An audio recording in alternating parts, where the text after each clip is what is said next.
السلام علیکم ورحمۃ اللہ وبرکاتہ۔ محترم بھائیوں، بزرگوں اور دوستوں، یہ ہمارا اصلاح معاشرہ کا 289واں سبق ہے۔ محترم بزرگوں، کل دلی میں ایک حادثہ پیش آیا۔ ایک عاشق نے اپنی معشوقہ کے اوپر 35 مرتبہ قینچی سے حملہ کیا اور اس طرح سے اس کو مارا روڈ پہ، راستے پہ، کہ بیچاری جگہ پہ ختم ہو گئی، زمین کے اوپر گر گئی۔ حیرت کی بات تو یہ ہے کہ دن دہاڑے، دن کے وقت میں وہاں پہ لوگ کھڑے ہوئے، مگر میں ہمیشہ بتاتا ہوں کہ یہ لوگ جو ہے ہمارے انڈیا کے ہجڑے ہیں، نامرد بھڑوے ہیں۔ ایسے لوگ خالی تماشا دیکھیں گے، موبائل میں اس کا ویڈیو بنائیں گے، اس کی مدد کرنے کے لیے نہیں دوڑیں گے۔ ایک آدمی اور وہاں کھڑے ہوئے کم سے کم 10 آدمی، وہ 10 آدمی اس اکیلے کو پکڑ سکتے تھے، اس لڑکی کی جان بچا سکتے تھے۔ کوئی آگے بڑھا نہیں۔ دن دہاڑے اس نے روڈ پہ، وہ لڑکی بھی اپنے سہیلی کے ساتھ جا رہی تھی، اس کو ایک طرف کھینچا تو سہیلی بھاگ گئی وہاں سے، اور اس حالت میں اس نے اس کے اوپر قینچی سے حملہ کیا کہ 35 وار اس کے اوپر کر کے اس کو زمین پہ گرا دیا، اور اس کے بعد میں بھی اس کا دل نہیں بھرا تو جوتے سے اس کے چہرے کے اوپر مارنے لگا۔ محترم بزرگوں، یہ ایک واقعہ نہیں ہے، ہندوستان میں روزانہ ایسے سینکڑوں واقعے عاشق اور معشوق کے مرنے مارنے کے ہو رہے ہیں۔ پھر اسی دلی میں کل ایک واقعہ یہ پیش آیا، ایک عاشق صاحب نے اپنی معشوقہ کو 7 فلور کی بلڈنگ پہ سے پھینک دیے۔ چلو وہ تو اللہ کا کرم ہوا، بیچاری مری نہیں، لیکن اس کے ہاتھ پیر ٹوٹ گئے۔ روزانہ یہ خبریں پڑھنے کو اور سننے کو ملتی ہے کہ عشق محبت میں ناکامی میں یا تو لڑکا زہر کھا رہا ہے یا لڑکی زہر کھا رہی ہے، اور کوئی اگر سر پھرا ہے تو وہ بجائے زہر کھانے اور آتم ہتیا کرنے کے کہ اپنی جان دینا ہے تو اس کی بھی جان لو، اکیلے کیوں جانے گا، یہ سوچ کے اس طرح سے ایک دوسرے کے اوپر حملے بھی ہو رہے ہیں۔ یہ جو چیزیں ہیں، اس کا ذمہ دار کون ہے؟ اس کا سب سے بڑا ذمہ دار آج ہمارا ماحول اور آج کی ہماری فلمیں اور آج کی ہمارے ٹی وی سیریل ہیں۔ ہمارے نوجوان آج کے سیریل، آج کے فلموں کو دیکھ کر برباد ہو رہے ہیں۔ ان کے دل و دماغ میں یہی ہوتا ہے جیسے فلموں میں کہ ہیرو کے پاس میں اس کی ایک معشوقہ، ایک گرل فرینڈ ہوتی ہے، اپن نے بھی ایسی کوئی گرل فرینڈ پالنا چاہیے۔ لڑکیوں کے مائنڈ میں یہ ہوتا ہے کہ جیسے فلم میں کا ہیرو وہ اپنی معشوقہ کو، اپنی محبوبہ کو چاہتا ہے، اس کے آگے دونوں گھٹنے ٹیک دیتا ہے، اس کی ہر ضرورت کو، خواہش کو پورا کرتا ہے، تو میرا بھی ایک ایسا عاشق ہونا چاہیے، میرے آگے پیچھے دم ہلانے والا دھگڑا، جو میری فرما برداری کرے۔ مگر لاجیکل دنیا میں یہ سب پاسبل نہیں ہے، بلکہ یہاں تو جیسا عام لوگ زندگی گزار رہے ہیں اس طرح سے لوگ زندگی گزارتے ہیں، مگر ان کے مائنڈ میں ایسا ہوتا ہے۔ تو اس لیے آج ہمارے سماج میں کیا ہو گیا ہے، لڑکا لڑکیوں میں مقابلہ آرائی، کمپٹیشن چل رہا ہے کہ سب سے زیادہ کس کے دھگڑے یا سب سے زیادہ کس کی دھگڑنیاں ہوتی ہے۔ پہلے زمانے میں ایسا ہوتا تھا کہ کسی کو اگر کوئی پسند آ جاوے تو لوگ حتی الامکان کوشش کرتے تھے کہ بھائی اس سے میرا نکاح ہو جائے، لیکن آج نکاح کرنے کے لیے لوگ عشق محبت نہیں کرتے، بلکہ ٹائم پاس کرنے کے لیے کرتے ہیں کہ زیادہ سے زیادہ دھگڑے یا دھگڑنیوں کا بازار لگایا جائے، لیکن وہ ٹائم پاس کرنے کے چکر میں کبھی کبھی انسان کی لائف پاس ہو جاتی ہے، اور لائف اس چکر میں چلی جاتی ہے، جیسے یہ حادثہ ابھی ہمارے سامنے آیا۔ لیکن ہماری شریعت ہم کو یہ کہتی ہے کہ جب تمہاری نظر کسی نامحرم مرد پر پڑے، یا عورتوں کو حکم دیا کہ تمہاری نظر کسی نامحرم مرد پر، یا مرد کو کہا کہ تمہاری نظر کسی نامحرم عورت پر پڑے تو فوراً اپنی نظروں کو نیچا کرے۔ دونوں کے لیے قرآن میں کہا، ایک جگہ قل للمؤمنین یغضوا من ابصارہم ویحفظوا فروجہم، اور عورتوں کو کہا قل للمؤمنات یغضضن من ابصارہن ویحفظن فروجہن۔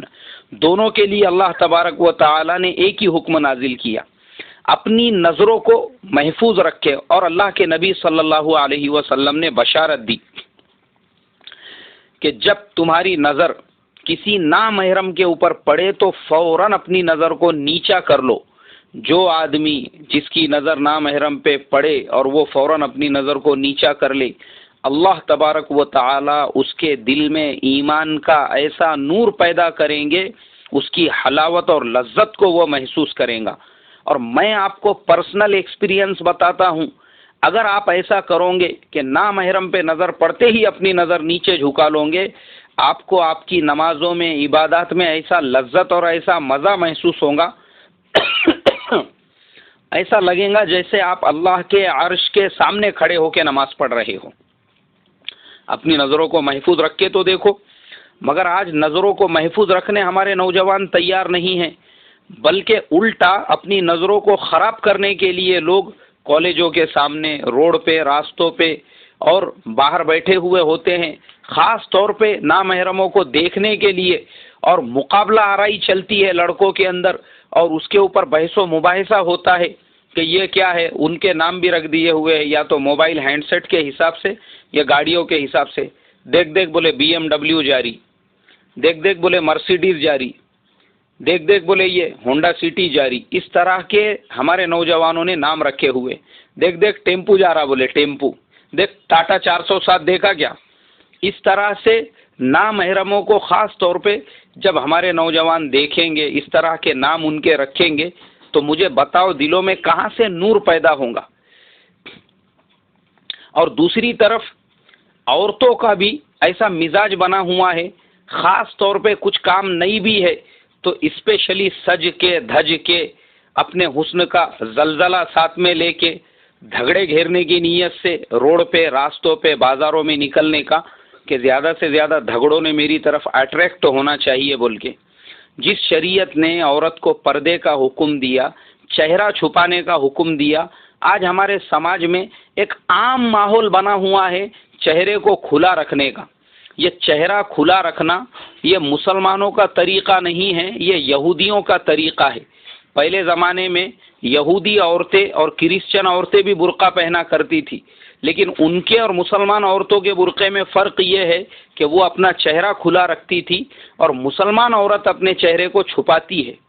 یہ ان کا طریقہ ہے۔ یہ تو یہودی اور کرسچن عورتوں کی طرح سے مسلمان عورتیں بھی روڈ پہ، راستوں پہ اپنا چہرہ کھلا رکھ کے، خاص طور پہ اپنے حسن کا جلوہ اور زلزلہ دکھانے کے لیے۔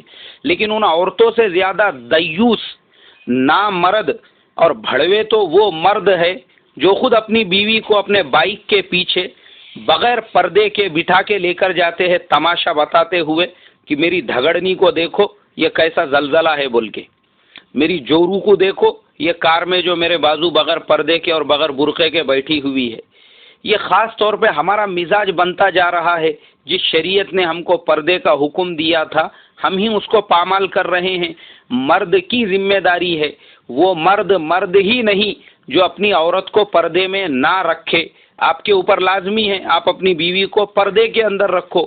باہر جب لے کے نکل رہے ہیں جو شرعی پردہ ہے اس کے اندر لے کر نکلو، ورنہ آج ہو چکا ہے لوگ بیچاری پرانی جو بوڑھی عورتیں ہوتی ہے، دادی کے عمر کی، نانی کے عمر کی، وہ بوڑھی عورت پورے پردے میں اور اہتمام میں اور برقعے کے ساتھ گھر کے باہر نکلیں گی، لیکن ان کے ساتھ میں نواسی یا پوتری جو ایک دم جوان ہوں گی، جس کی عمر 17-18 سال ہوں گی، وہ ایسے میک اپ کر کے نکلیں گی جیسے پولے کی گائے کو سجا کے لے جایا جا رہا ہے۔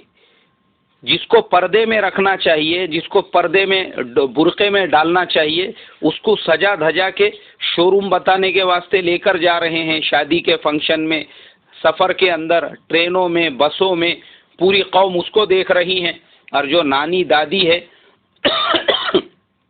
وہ بیچارے پورے پردے کے اندر اوڑے ہوئے ہیں۔ یہ بے پردگی کی وجہ سے آج ماحول خراب ہو چکا ہے، یہاں تک کہ ایسی خبریں اور ایسی نیوز پڑھنے کے لیے ملتی ہے کہ 4 بچوں کی مسلمان مائیں جنہوں نے 4 بچوں کو جنا تھا، وہ بچے چھوڑ کے اپنے دھگڑوں کے ساتھ میں بھاگ رہی ہے۔ اب مجھے بتاؤ نا کیا ضرورت ہے ان کو دھگڑے گھیرنے کی؟ جب 4 اپنے جنے ہوئے ہیں تو ان کو سنبھالنے کا، پالنے کا نا ان کو۔ لیکن نہیں، مرد اور عورتیں دونوں کا ماحول آج اتنا خراب ہو چکا ہے میرے محترم بزرگوں، اس کی وجہ صرف اللہ کے اوامر کو توڑنا اور اللہ کے حکموں کو توڑنا ہے۔ اور نتیجے بھی ہمارے سامنے آ رہے ہیں. کسی دن کا بھی پیپر، نیوز پیپر ایسا نہیں ہوتا ہے اردو جس میں کم سے کم ایک آدھی خبر ایسی نہ ہو جس کے اندر یہ نہ لکھا ہوا ہو کہ یہ 17-18 سال کی لڑکی اپنے گھر سے کالج کے لیے نکلی تھی، 8 دن سے واپس نہیں آئی. کلاس کے لیے نکلی تھی، 8 دن سے واپس نہیں آئی. ان کے تصویر کے ساتھ روزانہ کے اردو پیپر میں آپ کو کم سے کم ایک آدھی خبر ایسی پڑھنے کو ملے گی. ماں باپ کی ذمہ داری یہ بنتی ہے اپنے گھر کی مستورات کو پردے کے اندر رکھے. مردوں کی ذمہ داری یہ بنتی ہے شریعت کے حدود میں رہ کے اپنے نظروں کو محفوظ رکھے. یہ دھگڑنیاں گھیرنے کا مرض صحیح نہیں ہے، ورنہ اس سے آدمی کے دل کے اندر ایمان کا نور ختم ہو جاتا ہے. اللہ تبارک و تعالی پھر عبادتوں میں سے لذت کو کھینچ لیتے ہیں، چھین لیتے ہیں. اور دوسری چیز، جلدی سے جلدی شادی کر کے دینا. ہمارے یہاں پہ یہ جو تاخیر والا مسئلہ ہے، دیری والا مسئلہ، چاہے لڑکے ہو یا لڑکیاں، یہ بھی اس کی ایک بہت بڑا ذمہ دار ہے. لڑکیوں کو جلدی اس لیے شادی نہیں کی جاتی، ماں باپ کو لگتا ہے کہ شاید کسی پرنس یا شہزادے کا رشتہ آئے گا تو اس کے بعد میں ہی ہمارے بیٹی کی شادی کریں گے، یا کوئی بڑے کمپنی آنر کا رشتہ آئے گا تو وہ چکر میں اس کی عمر 25 سال 27 سال، اس کے بعد رشتے آنا بند ہو جاتے ہیں. لڑکوں کا مسئلہ یہی ہوتا ہے کہ وہ لڑکوں کی عمریں 30 سال کے اوپر ہو جاتی ہے. ماں باپ کو لگتا ہے کہ یہ ہمارا کمانے والا جو ہے گدھا ہے، ابھی جب تک اپنے گھر میں ہے تو کما کے دے رہا ہے، جورو بچے آ جائیں گے تو کمانا بند کر دیں گا، اس لیے اس کا ٹکلا نکلنے دو. اب اس کا خالی اوپر سے ٹکلا نہیں ہوتا، اس کا نیچے سے بھی ٹکلا ہو جاتا ہے اور بچے پیدا کرنے کے وہ لائق نہیں رہتا. میں نہیں کہہ رہا ہوں، آپ کسی بڑے ایکسپرٹ ڈاکٹر سے جا کے پوچھیے، وہ آپ کو یہی کہیں گا کہ 35 سال کی عمر کے بعد میں 70% چانسز بچہ پیدا کرنے کے کم ہو جاتے ہیں. عورتوں میں بھی بہت ساری ہماری بہنیں ایسی ہوتی ہے جو جاب کرتی ہے، نوکری کرتی ہے، ان کے ماں باپ خاص طور پہ ان کے نکاح کر کے اس لیے نہیں دیتے، ان کو لگتا ہم نے پیسہ خرچہ کر کے اپنے بیٹی کو ڈی ایڈ کرائے، بی ایڈ کرائے، اس کی شادی کیوں کر کے دینے کا.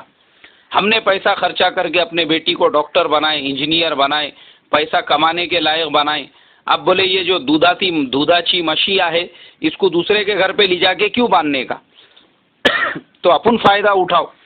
وہ چکر میں شادی نہیں کرانے کے علاوہ بعض ماں باپ تو ایسے بھی گئے گزرے ہوتے ہیں کہ اپنی کمانے والے بیٹی کی شادی شدہ زندگی میں خود اڑتھڑے رکاوٹیں ڈال کے اس کو اپنے داماد سے بدزن کرا کے اس کا رشتہ توڑنے کی کوشش کرتے ہیں تاکہ ہمارے بیٹی کی کمائی ہم کھائے، اس کا شوہر اس کی سسرال والے کیوں کھائے. ایسے بھی حادثے آج عام ہو چکے ہیں.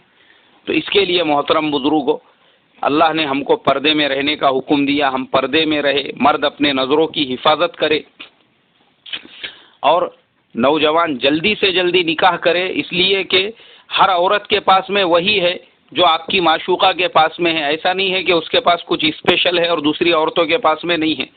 سب کے پاس میں ایک ہی چیز ہے. اللہ کے نبی صلی اللہ علیہ وسلم نے فرمایا جب تمہاری کسی نامحرم پہ نظر پڑ جائے تو فوراً اپنے گھر میں جا کے اپنے بیوی سے فراغت حاصل کرو، اس لیے کہ جس پہ تمہاری نظر پڑی اس کے پاس جو ہے وہی تمہارے بیوی کے پاس میں بھی ہے. تو اس کے لیے میرے محترم بزرگوں دوستو، ہم اسلام کے اور جو اللہ رسول کے احکامات ہیں ان کی حدود میں رہے تو ہی ہم سکسیسفل اور کامیاب رہ سکتے ہیں اور ایسے حادثوں سے اپنے معاشرے کو اور ماحول کو بچا سکتے ہیں. اللہ ہمارے نوجوانوں کی حفاظت فرمائیں اور ہم تمام کے بھی ایمان کی حفاظت فرمائیں. ہمیں نظریں نیچی رکھنے کی اور ہمارے مستورات کو پردے میں رہنے کی توفیق عطا فرمائیں. السلام علیکم ورحمۃ اللہ وبرکاتہ.